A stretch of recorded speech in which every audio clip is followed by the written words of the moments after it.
All right, what's up? It's Travel Chronicles, Chapter 86, Subset B, Part 2, Part B, Subset 2, however that works. So I did some research on the phosphates because I was told I needed to do research on the phosphates. Quick wiki check wasn't good enough. So I did today, and I found one article that would say something negative about the phosphates, where like, oh, we don't suggest you eat them. One, right? And the only reason it said that is because they were selling a cereal that didn't have it in. Like, you gotta be, when people tell you stuff and they say, oh, well, you shouldn't eat it because it's bad for you. Well, what's bad for you? The Federal Drug Administration has approved this because they're putting it in food. Okay? If it wasn't edible, or was gonna kill you, they wouldn't put it in food, because otherwise it's going to kill your population, right? Especially like a cereal where you want people eating it like once a day. Like that's just going to take out your, a third of your population. It doesn't make any sense, right? And sometimes you can, Food and Drug Administration will let stuff go, or where another one is more strict. And the instance I'll use is brominated vegetable. The FDA has allowed it in the United States. European Union doesn't allow it. And all it is, it goes into a soft drink to help disperse the color into the drink. And I think it's used in Mountain Dew. It was used in Fanta. And I think Fanta got rid of it. Mountain Dew said Pepsi said they were going to get rid of it in like 2012, and they still haven't. It's still in there. And I know about it because I had issues with my head, and it was causing me problems. And here's the thing. If you take too much of anything, you can overload your body. You can overload your system. Now, the thing with brominated vegetable oils, your body doesn't need bromine. It doesn't need it at all. So having any of that in your system, have it build up in your system, if it's causing you nerve issues, then yeah, you get rid of it because you don't need it. But this phosphorus thing, this trisodium phosphate, turns out it's really soluble in water. That's cool. That's why it's used as a cleaning agent. Because the water surface tension helps break down, and I think it's probably capable of dissolving some other carbons or some organics, right? So it's capable of breaking that stuff down. That's why it's in cleaners. Okay, it's not because it's eating away at the insides of your body. All right, now the problem with with phosphorus is that it can build up in your bones and displace calcium, or it'll pull calcium out of your bones to balance in your blood. Your liver, kidneys, and stuff should, any excess phosphorus that you don't need, your body's going to get rid of it. And your body needs phosphorus for ATP, adenosine triphosphate. It's part of the Krebs cycle, the aerobic process that supplies energy to your body. Your body at any one time is between 1 and 1.5% phosphorus. Okay? It doesn't make a difference if it comes in organically, inorganically. The organic stuff is only going to be, I think, absorbed at like 60% rate, and then it just gets flushed out, the other 40%. But the inorganic stuff gets absorbed, but maybe not readily. But this stuff, it looks like it dissolves in water and breaks into phosphorus, or the phosphate. So I would think that would actually be pretty readily absorbed into ATP, or at least be able to help your body produce ATP. There's some other ones out there that may not be good for you. Some other phosphates or complex phosphate chains that you don't want, that are preservatives or help stuff dissolve. I noticed muscle milk does have one. And it can cause different things, right? Like fatigue, it can cause problems in your intestinal system. But the amount that you have to have, right? This stuff is, past FDA. And it's food grade, the food grade stuff. This isn't like the industrial cleaner grade, right? Like, just because something is a chemical that matches, something from a food to an industrial product doesn't mean you go and ingest the industrial product and it's the same. Because it can have other stuff in it, it's not as clean. but you have to ingest, I think it's like 5 grams per kg or something like that of body mass. It's like 40 grams per day, like you could ingest of this stuff before you start being overloaded. So if you're just sitting there, eating boxes and boxes of cereal in a day, yeah, you may be built up and you may have phosphorus built up. Your body should actually clean this stuff out. Okay, so if you have liver problems, like a liver condition or kidney condition, maybe you need to limit your phosphorus intake. That's a legit point. Do you need to do it in a 10-year-old? No. I think, if a kid's having problems, they've probably seen a specialist at this point, and they probably have a good idea of what they can and can't eat. Even if it's not like regimented, it's like, well, they shouldn't be eating that. Regardless if they know the ingredients or not, they just know, hey, I shouldn't eat that. This is either going to cause me pain or cause me a problem.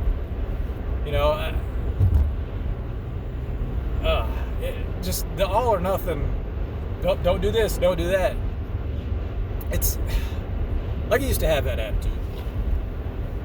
I watched my dad die when I was 20 in our living room. Watched him physically take his last breath. And he was a heavy, heavy drinker. In the last 2 years of his life, he had colon cancer. He had 2 surgeries that he never really recovered from, completely. The first surgery left a giant gaping hole in his stomach for about a year. He had a second surgery. They tightened that back up, but because of how immobile he was, the surgeries, the physical, opening and closing of his stomach, I think it took a lot out of him. And when I was on that last winter break, he had a tube in his chest. I don't know if I've talked about this or not, but anyway, it ended up coming out. Doctor wouldn't put it back in. I go away to college. 2 weeks later, when I come back, the only thing he can say is yes, yes, yes, or no, no, no on that Friday. On the Saturday, he ends up passing away. Before I leave for school, he tells me how proud he is of me for not drinking. I'm 20. I'm 20 years old. Like, I can't really go drink alcohol. I can't go to the bar. I can't go buy alcohol and drink it. I probably could got a buyer. I could have got somebody to get me alcohol. Right, I'm away at college. Even in high school, there were drinking. Or there's people that's going to party and be able to get alcohol. So it's, but I didn't do that. I didn't run in that crowd. Like, people were my friends, but I didn't do that. And that's fine. I watched him die. And I think his regret when he died was how much alcohol he drank. So you watch somebody go through that much pain for that long and watch him die, you pick up on that. And so I carried it with me that, all right, well, I'm not going to drink because I don't want to do that. When I get out of school, I go to work for Pittsburgh Steel. I work in the coke plant. And this is, 6 months, a year out of school, over a year out of school.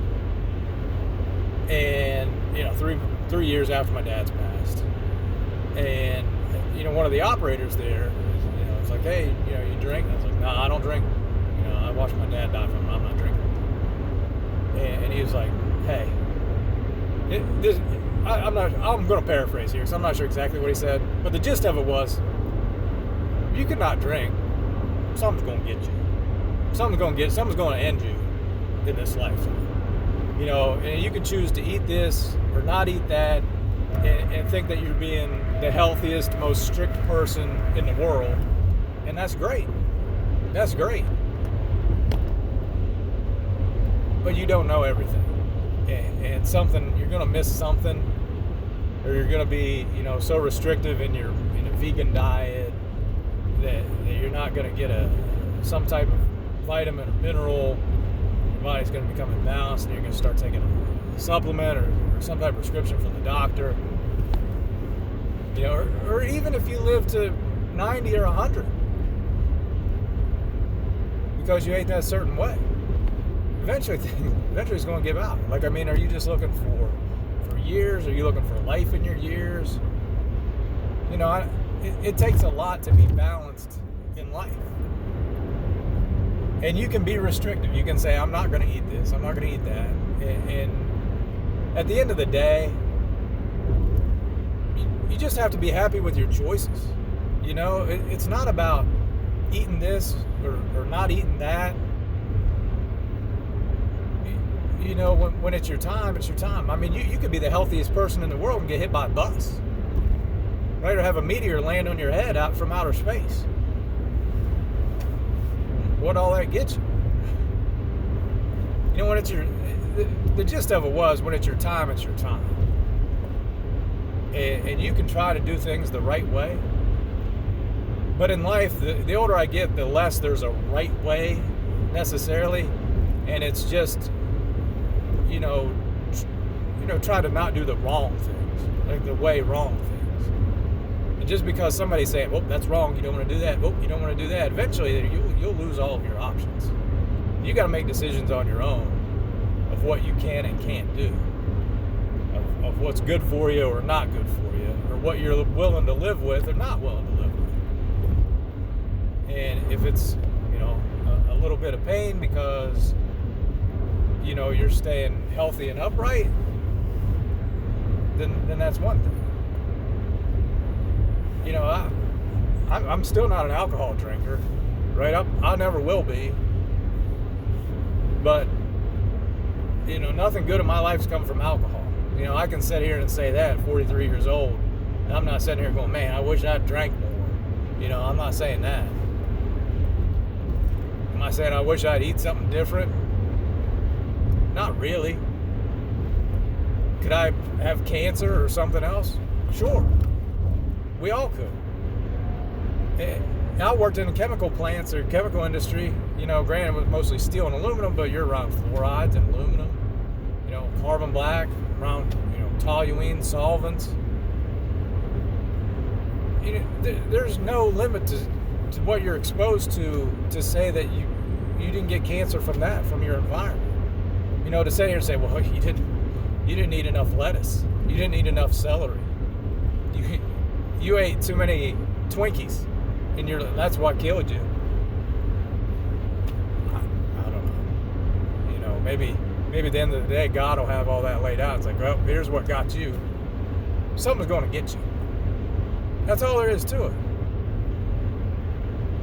You got to tell kids they can't eat trisodium and phosphorus. So it's just, and then argue with me about it because phosphorus isn't already in your body. Well, it's not organic. You know what's organic? Toluene's organic because it's made out of carbon. You want to drink that? How about gasoline? That's got carbon in it. That's organic. That even comes from the earth.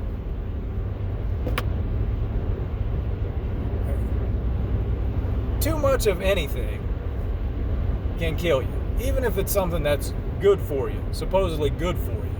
I don't know, it's getting dark. I'm almost done. You know, I'm going to end the rant. But it's just one of them things where I've been thinking about it, and it's you know, it's just one of those stories that's worth telling, that needs to be told, and it's one of those things you just got to consider in life.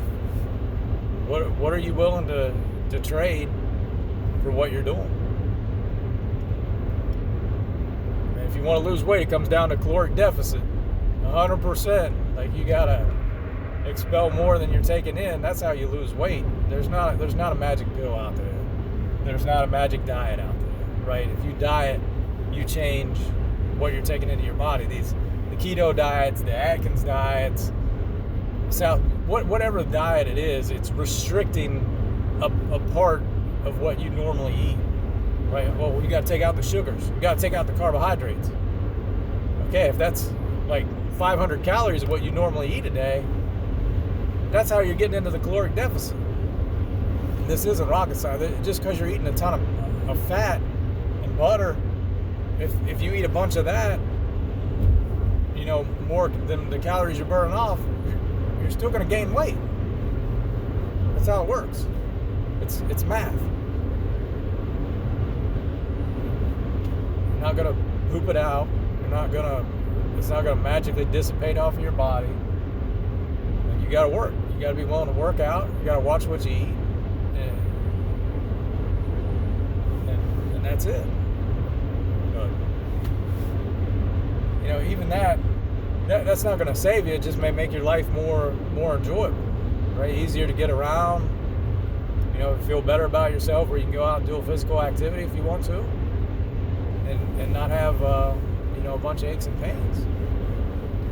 I think I'm going to start a jump program, to try to help my knees and ankles, get some strength in my legs, some functional strength, because I've been running, and running is one thing, right? It helps build your cardio. The more you run, the more you build up the running muscles. But the running muscles don't help you if you're playing a sport, like if you're playing basketball or if you're playing volleyball, where you have to jump and move quickly. You have that cardio base, that aerobic base, but it's not the same muscle groups. Those muscles are so weak, you're throwing yourself into an anaerobic state so fast, because the heart rate's just going to go sky high, that it's not making a difference. So I'm a little worried. I'm going to play basketball this week. We'll see how that goes. But got some work to do. All right, that's all for today. I can't get over that. There was one site that said it was bad, and it was one that was trying to sell you something that didn't have it in general, too much of it's bad. Too much of anything's bad. It's approved by the FDA and the European FDA. I'm not going to question it too much. And I don't think food manufacturers are putting stuff out there to kill off their consumers. That'd be ludicrous. All right. Well, that's all I got. Be careful. Stay COVID free. Stay phosphorus free.